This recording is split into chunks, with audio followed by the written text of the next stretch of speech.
morning, good morning, good morning.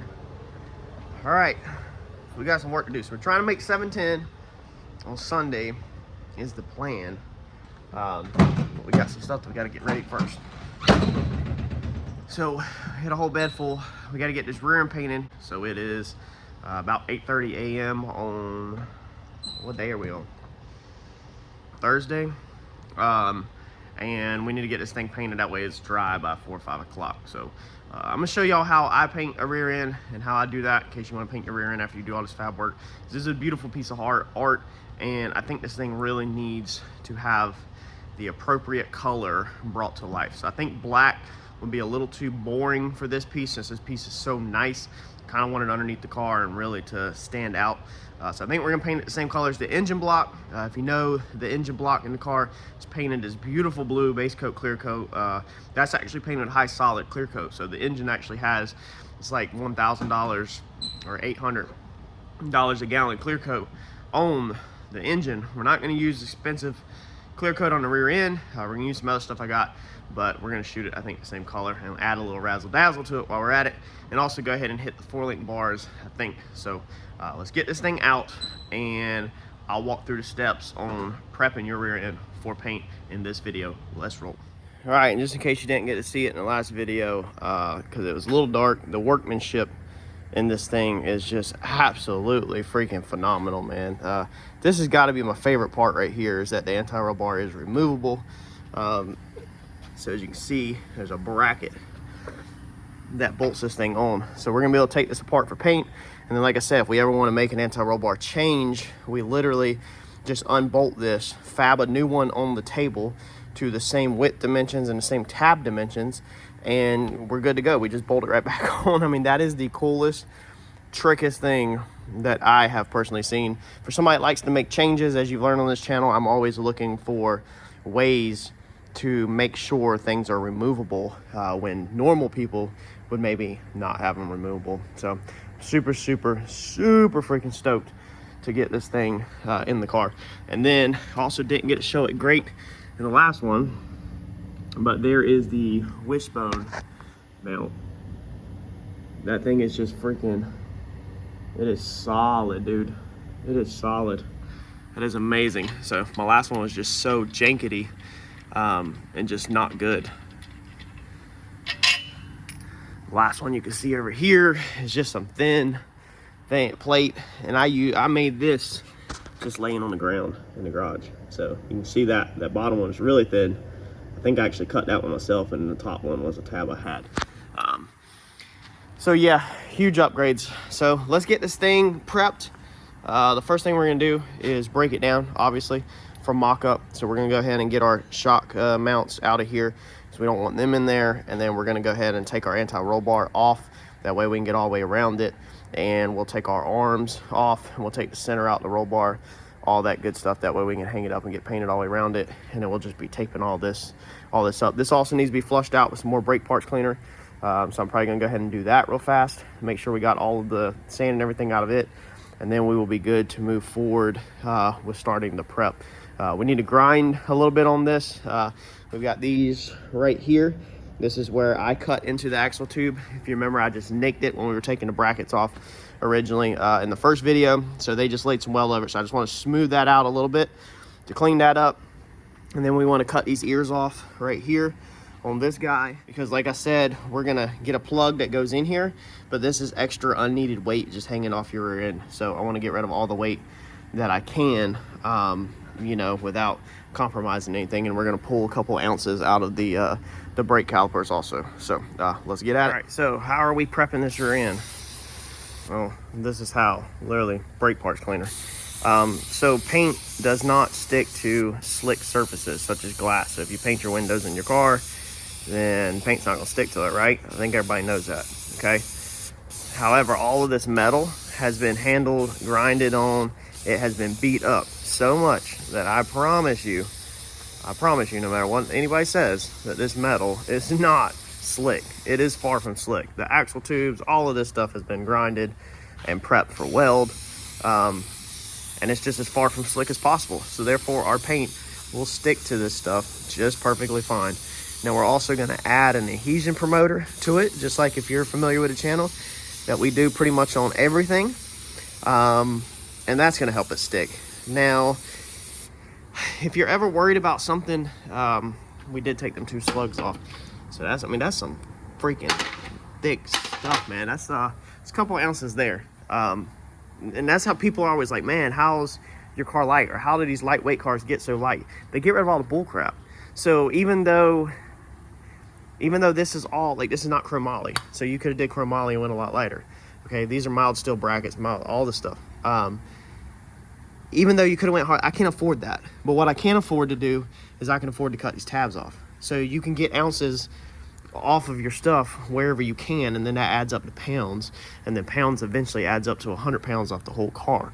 That's the type of stuff that I like to do, because I can't afford to just build everything super lightweight, but I know my car is not, you know, super heavy. It's 3,000 pounds race ready. That's what it was last time we weighed it. Back to the paint. I'm just flushing it down. We're gonna put an adhesion promoter on it. This is just getting most of the grime off. I'm not, you know, if you're worried 100% about getting everything off, then take you a Scotch-Brite. And I was actually going to Scotch-Brite it. Look, this is where I just took everything apart. This is where I went and got Scotch-Brite. But then I was like, dude, this does not need to be Scotch-Brited, because even if there's trash left on the tubes, okay, so you would just Scotch-Brite it to loosen up trash. We're gonna metallic flake this thing. So I hadn't told y'all this yet. We're gonna paint it the same color as the motor, and then we're gonna flake the piss out of this rear end. So if you remember in the previous videos, when you flake something, it makes it look like it has trash all in your clear coat. So it's already gonna look like it has trash in it, whether it has trash in it or not, and it's gonna be underneath the car. It's just a rear end. So we're good. We're just making sure that we don't have no dust sitting on it, you know, or grime or grease, and we're just flushing it down really good. Now I have flushed it inside out. I've already dumped it, flushed it out really good. And I'm just making sure all of this is, you know, good to go. I mean, you can see all the stuff that I have literally like washed off and then grinding. So we're gonna do the same thing with this tube. We're gonna hit this tube. You could take your time and make this stuff really slick, you know, such as where I cleaned up this little area right here. We could dolphin glaze it and all that, but I think we can all agree here that it's just a rear end, and y'all probably already think that I'm doing overkill anyway on what I am doing. So we're not gonna get carried away. We're gonna hammer it down with clear.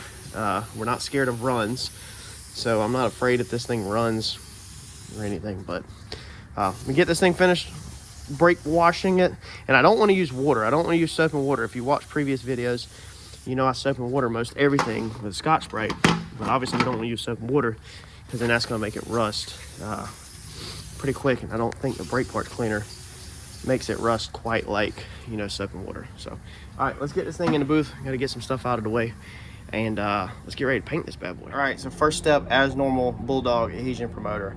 I'm always put that on there, and then I'm gonna go just a little bit past this and put some high build like etching primer. So this stuff right here, there's a part number, is going to be made for pretty much everything, steel, aluminum, fiberglass, plastics.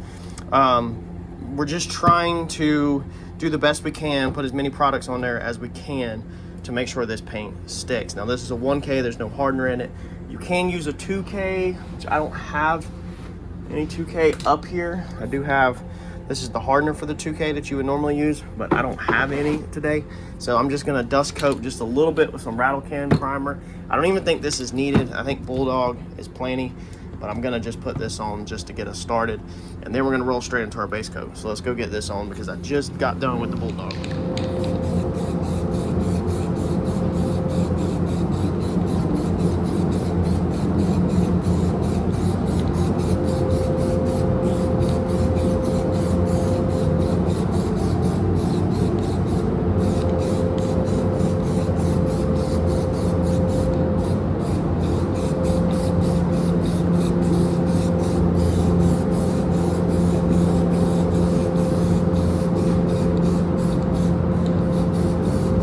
My next step is going to be VAP seal or sealer. Now this is not needed. You can roll straight over top of your primer that you just laid straight into your paint. However, this, I went over on the channel, for me locally is only like $15 a quart. So if I get it all one color, then it's going to save me a ton of money when it's time to actually add our blue.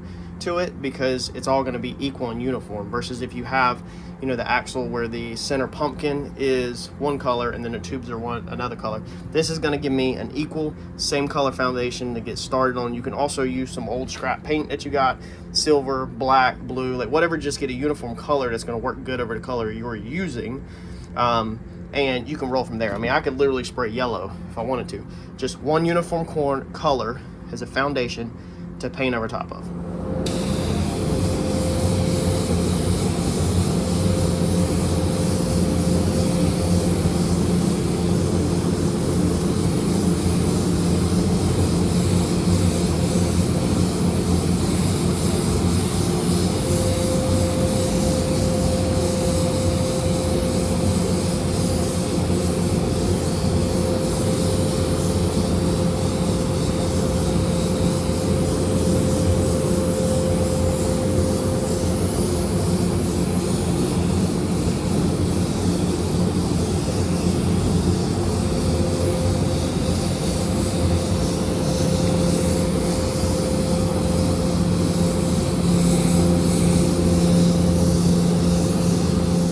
Base coat we are using, this is it. This stuff is like discontinued and they don't make it no more. Now this stuff mixes 16 to 16 to 1, so 16 parts paint, 16 parts reducer, and then 1 part hardener. However, no matter what you look at on these mixing cups, the number ratios, a 16 hit to a 16 hit is a lot of freaking paint.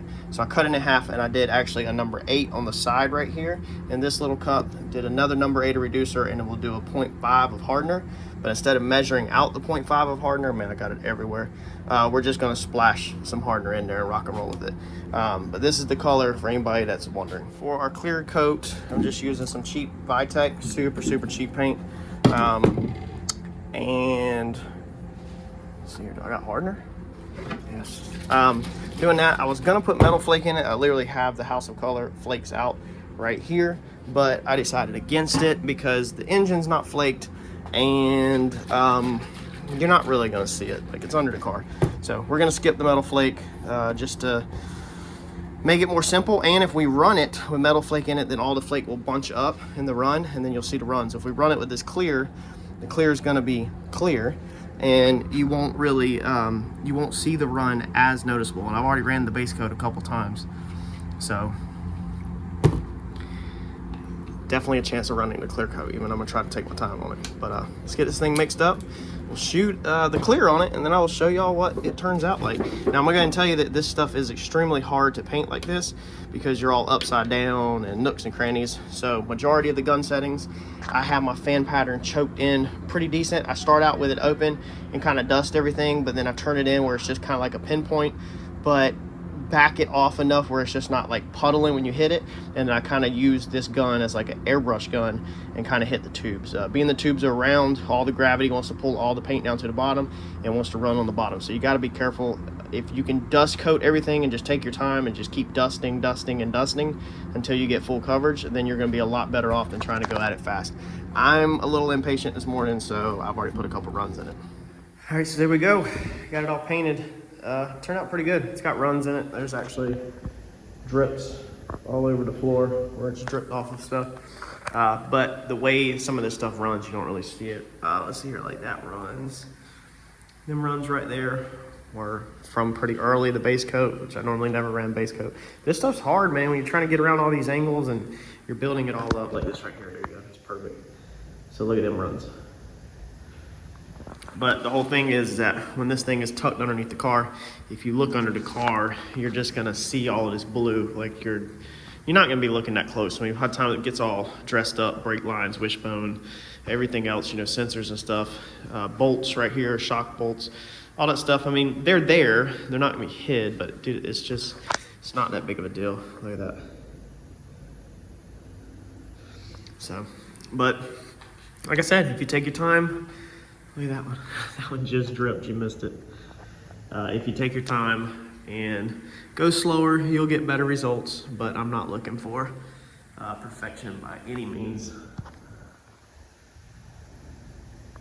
So how's that? Turned out pretty good. You can see, I like the tubes. The tubes really slicked out good. They really look good. The hardest part is the way I had to hang this thing. Let's get these drips off. It's basically you're painting upside down.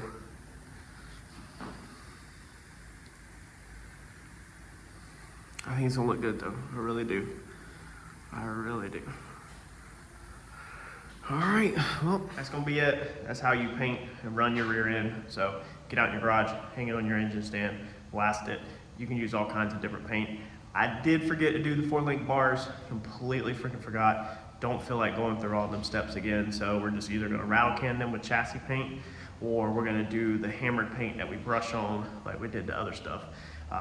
It's probably a good idea not to base coat, clear coat the 4-link bars anyway, because if they don't slide in and out of these grooves perfect. I try not to put clear coat inside the brackets, because then you close in the distance and your heim joints and everything won't fit in there very good. When you fab it, if you would put like 1 spacer or 2 spacers, washers or something on the heim joints, then by the time you clear it or powder coat it, you have the clearance you needed. But I'm pretty sure that when he put these together, he probably did not put a washer in and probably did not account for the thickness of paint or anything like that, which is perfectly fine. So I try not to pound clear coat up between there. So if there's a little in there and a heim joint don't slide perfect in and out, you're gonna have to tap the 4-link bar with a hammer or a dead blow hammer or something like that. It hopefully won't chip your paint. So I think in this situation, it's gonna be best to rattle can, you know, or do something that's easy to touch up on the 4-link bars versus sitting there, you know, and doing base coat, clear coat, and then having to hit it or turn it with the wrench on the little adjustment piece, and then it's scratching it. It's probably actually, now that I'm talking out loud, it's probably gonna be best to brush it with the hammer paint. That way, if I chip it or tear it all up, I don't have to take the 4-link bars out the car to rattle can them, because then you'll get overspray all over everything. I can just get on there with a brush and just touch up the area. So I think I just sealed the deal on what we're gonna do. We're gonna brush out the 4-link bars. Smash that like button for me if this helped you out, and I'll catch you on the next video where we put this in the car and we get ready to go racing. Thanks, y'all.